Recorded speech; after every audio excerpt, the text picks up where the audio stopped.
Amboamuk Taramokari, Nasidi, Equina, and Mamanda, Nainakiba, the Maka Habadi, Sadu Kuramba, Magi Mutibu Kuramba, Natraga Magi Magadu Maribaka, Natra Makuta Panga mission. Adugi the Ishona, Torang Langiba, Cheinakhol, Adugi Maram the Equinasi, Kara Mu Quina in the sea. Oji, when a COVID-19 is not with the labor mission there, Kihandaba Mika issue later. Adugu Ishona. High in the Ishogi Wata, the mission Aduda, Pangadaba Mokoi, Cheinakhol, Adudikari, Wagini, have to Adu man the Queen in the sea, 100 Ishona and Jesse. Sagatala be by Shore, and Tagasare, Naki to Gandagi, Nasigi, we met a sepina bere, Pa Nahana, Zana Hijaba, Naki, Robuna Kogi the Mok, Sibituna, Kogi the Mok crosses Sibituna. Mana koi paki dan likudem puviri hausi pana ki manda ne tan koi gida mahaja biri hai ba pona masida tabi dadana thamoi kallaba mission na koi bu kanya hona ba mission adubu inda ba mission adu da na kari Cheinakhol thorang tauri habsing maram da na ne ngangja gadawri ai na ngamba khudi mon haki aning bagi ohen biu ipa isho ai isha gonda laiba phatta ba wakhal laushin na ngam ohen biu na ki thawai ni sin biu ohen biu Dagder we pun kuti motor suna ke thawai sing mudana sing biu kangan biu Prabhu Yesu Christ agi ni kurum jari amen. Ai ahan basiti Revelation 14 9 10 11 the pajarake. And the third angel followed them, saying with a loud voice, if any man worship the beast and his image and receive his mark in his forehead or in his hand, Kanagumba mi amana sa adubu magi mutibu amasung magi kudam adubu marai bakta natraga makuta panglabadi, the same shall drink of the wine of wrath of God, which is poured out without measure into the cup of indignation. Maki asaw bagi kapta yanadana heikraba ishogi asaw bagi ju adu nupa adu nathakani. He shall be tormented with fire and brimstone in the presence of holy angels, in the presence of the Lamb. Yaw machadu ki mamangda amasung asengba sagadusi mamanda gandup amasung maina saptana mahapu or hengani. And the smoke of their torment ascended forever and ever. They have no rest day nor night, who worship the beast and his image, whosoever receive the mark of his name. And then Makoji on I begin Maku to Leponai in a Karakani, Mokoina, a hidden tin potablete, Sadu Bukuramba, Magi Muti Bukuramba, Magi Mamingi, Kudam Adubu Pamba mission Adunai. Sinopsa, Masida Bible na, my yam sengre, Masida Pidi was said. Masida Pidi warning, he Masidagi and a Kanba warning when the Bible the Pandi Sinopsa. A Sukumatical Labani, Hoji, when I was in Nanariba, when I was Chitney, Tanina, Kinariba, Hoji, COVID have said. Masigi Cheinakhol, when a key the am long than Oidi, Masina, am key the as quite a Karamkanda Quena Pangani, as Massive from mission as death sentence, Sibagi. What a people, the Samanana mission, Canary, Adu Wishnausa. Shona have in the mission, Adu Umba mission, Shona have a tabida mission, Sadu Kudam, Panga mission. Satu Bukurama, Magi Bukurama mission Aduna, Kari Pangani have Matu Equino. We can see Aduna Hoji, Masigi Cheinakhol say, and the Revelation 16 the Pamans. Masigi Cheinakhol say, Karamba Matamda, Vigani have Matamda, Masigi Dandize, Prabhu Yesu Christana, Anishuba Hek Lakting Mamanga, Mahanga, Equigi the Mohuzik, Hajabiri, Hajariba, Ase, Hek Loibaga, have the Shogi mission ado, Sagatakadava, Shogi in Sakadabami Mukhagi Marai Buktasum Kunda Sil Namkraba, have the Revelation chapter 7 Madugi Sil the number Loikraba, Matunda, Mana, Loina mission Adogi Hajabalo, Matunda, Mana, Sanctuary, a Manung Adudagi, Shogi Lashang Adudagi Tolopom Matanda, Masigi Black Chair, Haitaba Hokni, Haiba Black Tareni, Taretasina, Wadi Equina, Tamtiba, Madugumba Cheinakhol, Wadi Hujiba, Pitriba Lakaba. Cheinakhol awana lady Mamjam Masidagi Henmani, Madui Madam the Equine Naina say, Adubu, Haiba Plagasi, Equina, never matam the Kangadava, Haiba, Quenakayum Karakangale, Masiaquin 300 messages, Revelation 14 6 to 12 the hour of 300 messages, masina wall white oibagumna haiba black asisu akhoi prithibigi mafam punamukta ta khadaba adu black sini wall white oigini adubu haiba black singa sidi literal oigini literal haibadi masida kudamoina isingna I olan bahibdo taseng aseng isingna I olan bahibdo adum oigini masigi Cheinakhol de adumaina literal oina anum hoji hoji oidibisi oigini adubu symbol haibadi masida paliba tariba mising do symbol kudamoina peace adu asina singba khara makhoi symbol bible asina khara mising ado masina phangniba mising adudi symbol oigini adubu mokhoina phangniba Cheinakhol ado direct ikhoina pat pa haraga pat pa do phangani ado cancer haiga cancer ado phangani haibsi ikhoina matam khudingda kawrigami masi Egypta hithakiba Cheinakhol tara aduga masiga ikhoina sangtamna ba yai aina hoji great controversy gi lairik haiba lairik asidagi page 628 629 dagi ai amuk pazarake 628 29 today and these plagues are not universal haiba plagues universal adi amuktanga mafam punamakta sandona tagadabdo oiro havni or the inhabitants of the earth would be wholly cut off haiba plagues na pithibda leiba me khudimakse loina hatokadab nate masi mi kang khara khara da ko plagues na plug afam da hida gadana masi place taresi gi target che group target mi kang taretani adu do oigini masi na mi loina mahan gadabadi nate yet there will be the most awful scourges that have ever been known to mortals akoi sibana mi da koina khang khraba dugumba Cheinakhol dani piudo adudagi Henna Sathiba dugumba yamna tamthiba du oigini all the judgment upon men prior to those to the close of probation have been mingled with mercy koina ishota sangjabagi matam close of probation gi mamangda haithariba huji laiba covid-19 asina chingba mayam asidi minung sigaloina na ishona pibani isinawsi adubu haiba plague 7 plague asidi without his mercy mark in shi yaudana ibi bani maramdi mana ngai gida makoida hatana haijagre modu tata degi oibani the pleading blood of Christ has shielded the sinner from receiving the full measure of his guilt but in the final judgment wrath is poured out and mixed with mercy and minushi yaudana haidi prabhu jishuna papi da ma khoina haijaba mana phangada maran ado adudagi de khoina ngak thokre haidi ekhoina mabu loksan bataragadi madu maran ado ekhoina phangaroi adu ma oina babu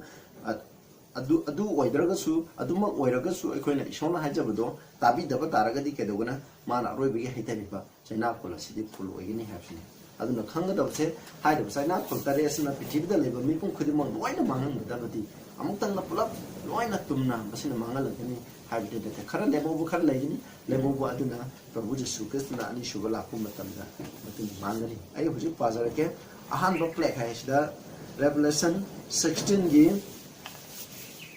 1:2 je in parake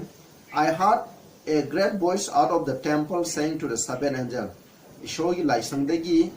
ahoba khonjen amana sagadu taret adu da haiba aina tai go your way nangi lambi salo pour out the vials of the wrath of God upon the earth ishogi asau bi tenkot singado prithvi da haitha ro hai verse 2 da and the first when ahan masagadu dun sakhi pour out his bile upon the earth prithvi da haidarame and there fell a noisome and grievous sword upon the men which had the mark of the beast and upon them which worship his image aduna haidi basen masina habidi masigi pa plague asida haithaba batamda apart pa yamna noisome oiba aduga grievous oiba habidi yamna tamthiba hengo adugumba makhalgi apart pa mina mamangda ampu khenagida adugumba makhalgi khoi hangsangi pat khuding muta leiba thengnaba adugumba apart pa do haide hai karamba mida hairiba sa adugi mark haibse masibu lairiba amasung magi murti bu khoramba magi murti okhen mama na hagre khoina false apostate protestantism haidi khoina america da leba protestant singa sina kedoba america government gi mateng taruga nomai jina mendase nga kadabni haina mokoina pastor khani adu ka piti be mapang khudi muta nomai jina mise nga taba yaroi haina sanar khani aduna hairiba sigumba ya thang sanar aga ꯃꯤꯁꯤꯡ ꯑꯗꯨꯅ ꯅꯣꯡꯃꯥꯏꯖꯤꯡ ꯅꯨꯃꯤꯠ ꯉꯥꯛꯇꯨꯅ ꯏꯁꯣꯔꯒꯤ ꯑꯆꯨꯝꯕ ꯈꯪꯉꯒ ꯃꯗꯨ ꯅꯥꯊꯩꯅꯔꯒ ꯅꯣꯡꯃꯥꯏꯖꯤꯡ ꯅꯨꯃꯤꯠ ꯅꯝꯗꯨꯅ ꯉꯥꯛꯇꯨꯅ ꯆꯠꯂꯤꯕ ꯃꯤꯁꯤꯡ ꯑꯗꯣ ꯃꯗꯨꯒꯨꯝꯕ ꯐꯪꯕ ꯃꯤꯁꯤꯡ ꯑꯗꯨꯅ ꯑꯍꯥꯟꯕꯒꯤ ꯆꯩꯅꯥ ꯑꯁꯤ ꯐꯪꯒꯅꯤ ꯏꯆꯤꯟꯅꯥꯎꯁꯥ ꯑꯩꯈꯣꯏꯒꯤ ꯋꯥꯈꯜꯗ ꯑꯩꯈꯣꯏꯒꯤ ꯄꯨꯛꯅꯤꯡꯅ ꯂꯥꯝꯕ ꯉꯝꯗꯦ ꯀꯔꯤ ꯑꯣꯏꯒꯗꯕ ꯍꯥꯏꯕꯗꯣ ꯑꯩꯈꯣꯏꯅ ꯁꯤꯅꯤ ꯃꯁꯤꯅ ꯑꯍꯥꯟꯕ ꯄ꯭ꯂꯦꯛꯅꯤ ꯑꯗꯨꯒ ꯃꯊꯪꯗ ꯑꯃꯨꯛ ꯑꯅꯤꯁꯨꯕ ꯄ꯭ꯂꯦꯛ ꯑꯃꯨꯛ ꯌꯦꯡꯁꯦ Revelation 16:3 And the second angel poured out his vial upon the sea. It became as the blood of a dead man, and every living soul died in the sea. Anishuba sagadaduna magi tenkot ado patra ado haithaba matam krai daite haite matam samudra haite samudra lairiba ahingba thoi pamba jibi makhaise loina sea han kaino de haibasina I ola le han. It became as blood of asiba migi kon nang law ido adugum no hai sinausa ikoina yong basi ikoina khanbe yai samudra da lai ba ising makhai I oi tar ga nang law I adu oi tar di madugi manam kari ogini madu kari ogini have se ikoi khanbe yai masi ani shiba platform maduni samudra da lai ba jivasin aduga lai di ba khuding asisu sigini masi I ol gani masini aduga ahom subda mu yang se. And the third angel poured out his vial upon the rivers and fountains of water, and they became blood. Ahum suba sagaduduna maki Cheinakhol se krai da hite have in the Turen sing adu the fountains of water sing put whole from the when the sing the hazu tampak da hazu sing put whole from sing adu the Turen sing kudimakke maduda hite have aduna Turen sing adu da hite radi ke do we have mutanda they became blood makoi do I ola li have aseng I And I heard the angel of the water say, Aduga, Ishing Adugi Sagatuna Hagatai, thou art righteous, O Lord, Nandi Dharma Sembani, which are, was, and shall be, because thou hast just thus assumed Nana, while the Nanti, Haukiba, Aduga, Haukibada, Hujishu Oriba, Tundala Kadu Oriba, Nana, Sumna while the Badugi Hagatsari. Verse 7, Kai the Mokano high complex, Hitaze. For they have shed the blood of the saints and prophets. Makoina, saying but Dharma chamber singi E, Amasumai Chosi E, do Makoina die, hiding Makoibu Hatpegidamini, and thou hast given them blood to drink, Makoi the tongue of E. Pibire, and for they are worthy Maticha. I heard another out of the altar say, Even so, Lord, God Almighty, true and righteous are thy judgment. Nangi Wayandi, Asumani Hen High. Adana Masigi Plague, a say, Quina Moroina.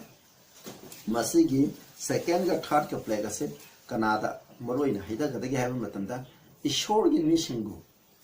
maroina akhoi gi aroi ba matamda akhoi na hauji hauji laidiba prithvi hai tare hauji ki matamda akhoi na national sunday law pass out ni mama da laiba matam asida laidiba missing haidi masigi manung che national sunday gi manung di am tam thiba mu ni masida ishor gi mi ki abram su thawai thagni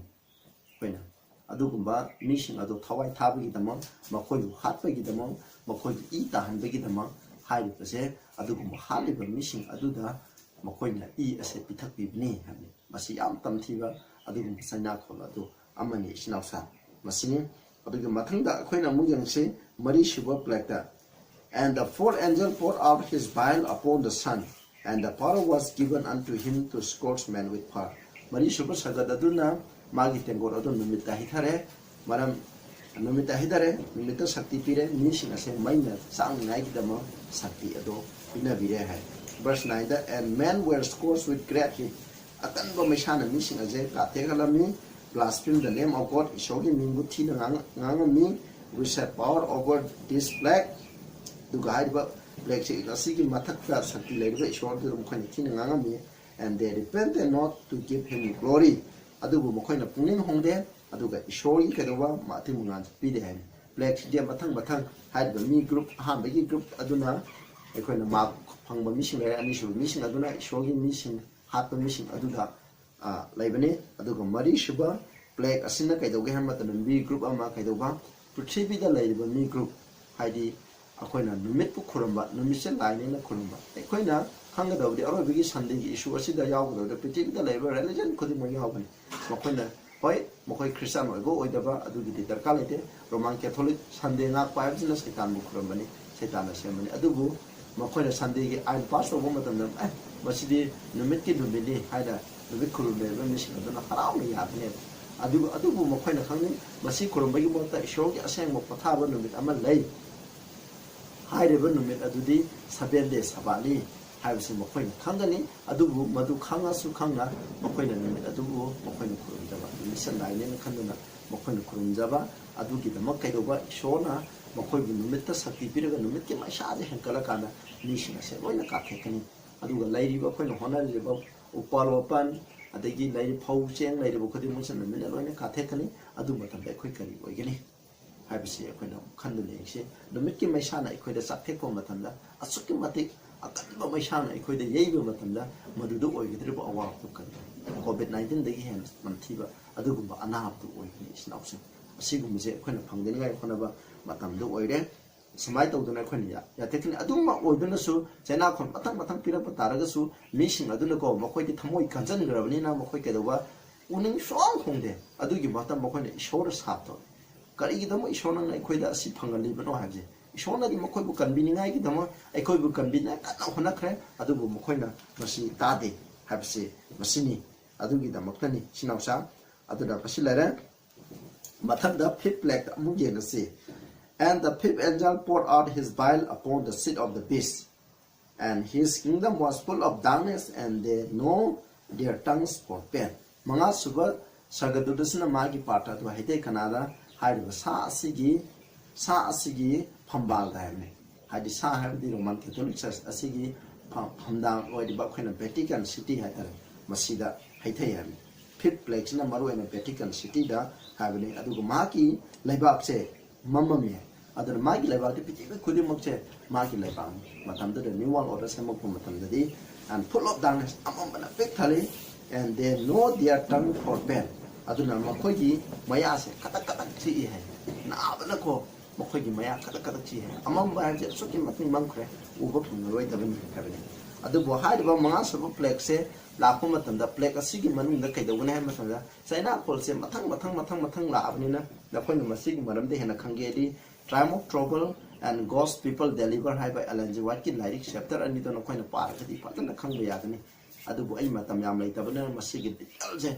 ena phajana haidrabani chinawcha khara samlapna hairabani aduna fifth plague che haidaba matamda shogi mission je plague che mathang Cheinakhol mathang lakho matam masigi da laiba khudim mo se karino haiba matamda masi shogi khoina Sunday numit ngaktabagi aduga laing panda khoina 7 day kawbo mi kangup ama haidi thangja numit se ngakpa mi sing haidi loina matam du dadi isogi sabat se ngakpa mi sing Catholic te ju Hindu te su Muslim te su Protestant sasta ju plap yawrani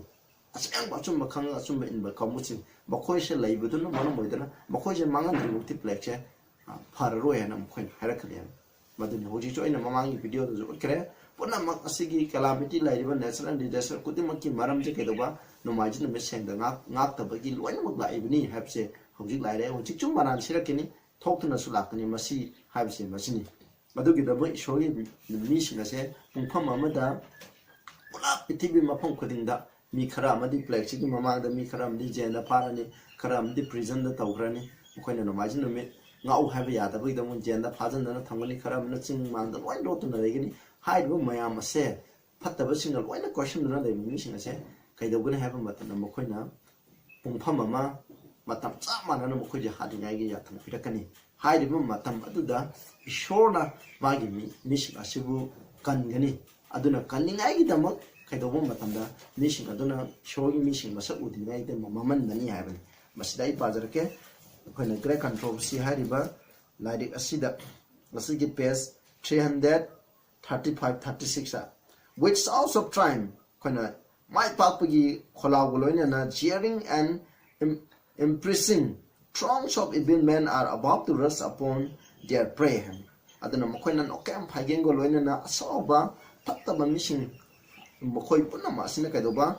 ishorgi mising aduda makoina makhoigi lanphaw riba makhoigi makhada leiraba mising aduda ko makoina chansale when aduga when low at a dense blackness deeper than the darkness of the night dangi hing amambado adudagi hena mamba ama makhoida la hali hai falls upon the earth pithibi the time then a rainbow chumthang ama and shining with the glory from the throne of God. Show is singasamdagi rainbow ama. Adu ngala pudu ugine hindu edu the God spans the heaven and send to encircle is praying company. Adu group koi shogi mission group like ni makoi prathana shogu combine hai prathana tawuni hai basing adu da shogi rainbow na ko mangala tin question do ugni hai. And the angry multitude are suddenly arrested. Aduna saw Miam sing do have to the bullet budo. Mokoi tap lepale hai. Their mocking cries die away. Mokoi dokem hagim maduman kirami. The object of their murderous race was forgotten. Mokoina halasli haibigi mokoji yatunado mokoina kaure asaudo with fearful foreboding. Aduna yana kinako. They gaze upon the symbol of God's covenant. It shows you what's the symbol. Whatever the symbol, to the young, to the mother, the law to be shielded from its overpowering brightness. Magi number Asukimatic Saki level Mangana to the game of Koje and Pung Nagi to Monagin. Adu Mamatam to the Shona Magi mission can be in Aduba. Machine showed to condemn Mokoi Adu Matung Lady Karila have the Yipse, Matan 6 like that. And the sixth angel poured out his vial upon the great river Euphrates, and the water thereof was dried up, that the way of the king of the east might be prepared. Aduga Taret Subaduna Asoba Turen Euphrates river adu the Haide, Adu Madugi sing Adu Kangame, Haiva Kangba Sinakadovi, no Pokegi Lakadaban Toshing Ador, Madugi Tolan Langi. Masida Equina, Kara Mobile Lady Equina Yangway, Adu Masida Quina. Euphrates had to say, Garino have a master paleva Euphrates, spiritual Euphrates, Equina Kangadozi. Equina must say spiritual Euphrates have a canano hamatan. Euphrates have to rent Babylon, Gimaya, the power to send to rent money. Adana Babylon have a spiritual Babylon, had the Roman Catholic Church, Adu Magi Matung, Induna Sandena Iva, Saliva mission, Aduna spiritual Babylon, as a shambani. Aduna, Haiba, when Ishinga Sibu, we can have the trouble seekers under me. Masi ekhoina Isaiah noi pazaro ai matam leitre Isaiah 57 gi 20 aduga Daniel 11 gi 20 da ekhoina wicked fataba bi ase ekhoina samudra ithak khoriba lang nil khongliba samudra aduga sangdam nei aduga floods of ungodly dharma chendaba singi sing isaw habdi mokhoi fataba mokhoi mang ta ko je kadiga sangdam nei kanda Masini Basijo Sum Sangdane, 2 Samuel 25:2, Psalm 60 and 90, 1 to 14, 15 the Napane, Yemaya. I don't know Masida Palive, Euphrates, I was a Garinoa Kanda, spiritual Babylon, Marilere, had the Babylon Boo, Roman Catholic Church who support our spiritually support our me Kango Adubu, Kane. High the blessing Adu Kadoba, Makoy Adu Kangane, Kramamatam, Tangani, have a Matan, Aquan Kangare, Pip later, that decree Fokani, Adu Shona, Maman became a pana, showing mission Adu Kaningakidamo, Taurang Langani, Adu Matan, the Makoy Manga Miniko, showing mission Asina, some may have the Mokoy Kangani, Adu Matan, the Makoy Kadoba, Mokoy Sirabani, Mokoy pastor sing leaders in the Tapi, but Tambidi Kudima, Sarski, Roman Catholic Church sing Asina sing Bokamana, Tapi Tambidu Kudimus Arambani have some Mokoy Kangani, Mokoy and Tato with Kangani, Adudagi, Mokoy Kadaba, Mokoy pastor sing, Mokoy leaders sing, Mokoy referencing, Lady Lucing Washing, Mokoy Sarana, Tambiki mission, Aduda, Mokoy, Nakoy Nahana, Koina, Sunday Millicent, no question me high dive, Bible, Maternity Sunday Missundre, Aduka, Sean the Tarin Subangai, mission as in a Summa, Queen Kange, Aduki the Mokoy, on Zanganel, on the Lagamokoin, Hakin, Mokoy Masin, Hanagan, Koimas and Hanaga, Mokoy Shigini have a as my Toragan as Hagi, spiritual if say, Kangani, as a minor Hana Duna later, Paduda, by the woman Kings of the East Side say, Masila, Night Toronto, Kings of the East Side, East Side, Kari Marilla, Matamna, is sure give me say, Israel Masasim Bukan by say, non Pokegi Kale, Masiaja 41 43 5 46 11, Aquina Paraga Kangani. Aduga from the sun rising, showing missing conversion, no mitoko my kiddy side sky, showing missing Babylon, Mokote Kanme, Masi Aquina sun rising the behind Kane. Aduga Aquina Muging say, Masteri Amsalakunji, Isaiah 41:25 and Aquina Parati, Argani 45 6 at 59:19 the Parati Kangani. aduga Prabhu Jesu Krishna ani subala lakpa je khoina loina khangnare masi nompok tagi lakani habani Matthew 24 gi 27 aduga nakhoina 30 khoina si paba matam da khoina khangani nompok lomdagi khoina numit mami khoina lightning khoina nong mami phapje nompok tagi nongchuta lakpugna isogi masan pado adugumba matam da lakani habji masini aduga isogi missing sam saibje masi king na sangdamne king habdi ningthogumna oi isogi missing dharma chande Revelation 1 gi 6 na khoina parok khangani 4 gi 4 ju khangani 5 gi 10 ju na khoina khangani 1 Peter 2 gi 9 ju khoina parade khangani isogi missing ase ningthoga sangdam nei habse purohit kumna oi habse masini aduga isogi yengna busing ase yame aduna Jeremiah 50 gi 41 51 gi 11 28 na khoina pa ba ya khangani aduna masida kings of the east side na khanai je kanam no Jesus Christ abuni maramdi Prabhu Jesus Christ abuni maramdi karino ha kanda Prabhu Jesus Christ gi yengna ba yam ba gi maram moidana mark se the kings of the east side represent already yengna ba yam ba gi matin aduga ma asina kedoba isogi mission aduga mana aduga ma gi yengna ba oi ba mission aduga la thina kani madugi ta shani asmai to dana six plaques asid war pajna Prabhu Jesus Christ na la na gi lambi da tharang tawe aduga seven plaque je khoi na mu yengase masina verse 17 dagi when a verse aduga 13 14 15 ko 16 masida battle of Armageddon gi manam da yauri masi 6 plaque manung da thokada banate masidi hana dagi auna kana like rabni masi manam da yam nga ngaro ai ngai revelation ai na ba matamda atana hajarage and the seven angel poured out his vial into the air and there came a great voice out of the temple of heaven from the throne saying, "It is done." Heaven. Adun Taret subajana nushita hidare aduga achauba khonjena ma laising adu dagi thole kari haba loire hame. Aduna shona magi tawum thokpa mathau kudimakto loire aduna hojiti mana lagani papi sina phangada ba mokoina phangada ba kudimakto loina lekhre haba aduji khonjen do lairamni there were voices and thunders and lightning. There was a great earthquake such as was not since men were upon the earth, so mighty an earthquake and so great heavy. So earthquake Masikaramano, Prabhu Jesu Christina, Anishuba Lakwa Hopa, Adumatanda, Prithvi Nikani, Adumatana, Mana Het Lakumatanda, showing Tumduna Shi, Mamission at the Mana Hukane, Adumokoin from the Mokai Watimel, Adugidam Masidani. So what? Aduga verse 9, the great city was divided into three parts. The city of the nations fell. As over Babylon,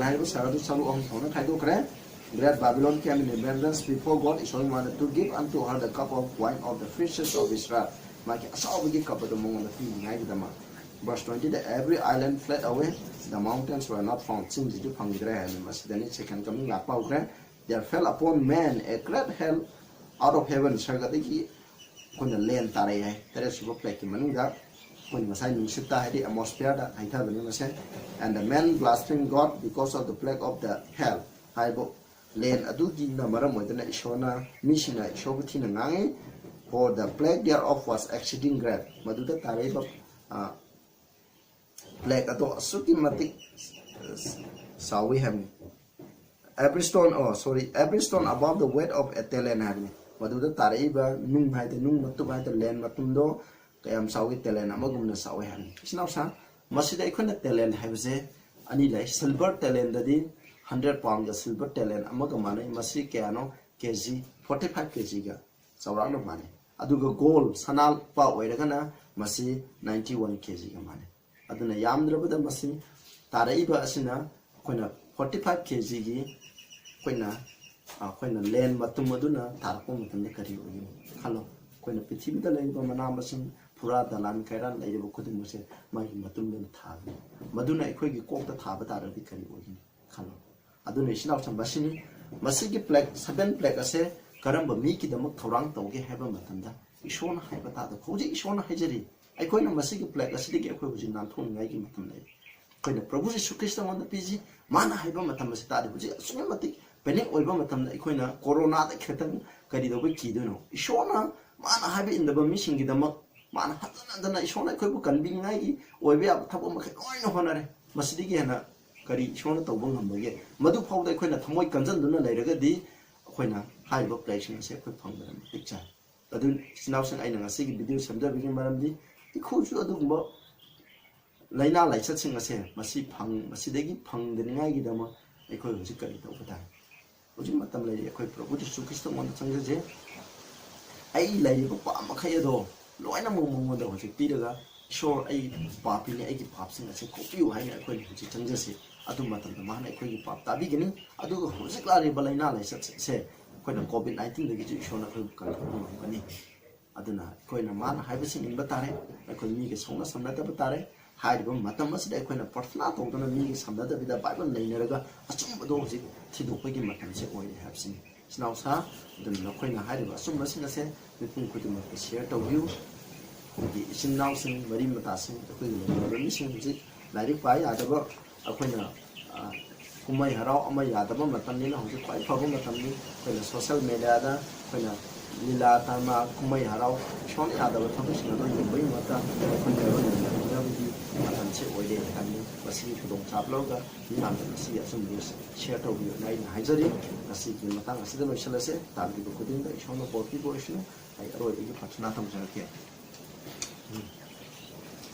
ꯁꯔꯒꯗ ꯂꯩꯕ ꯌꯥꯝꯅ ꯅꯨꯡꯁꯤꯔꯕ ꯊꯧꯖꯥꯜ ꯂꯩꯕ ꯏꯄꯥ ꯏꯁꯣꯔ ꯌꯥꯝ ꯊꯥꯒꯠꯆꯈ꯭ꯔꯦ ꯑꯩꯈꯣꯏꯅ ꯍꯧꯖꯤꯛ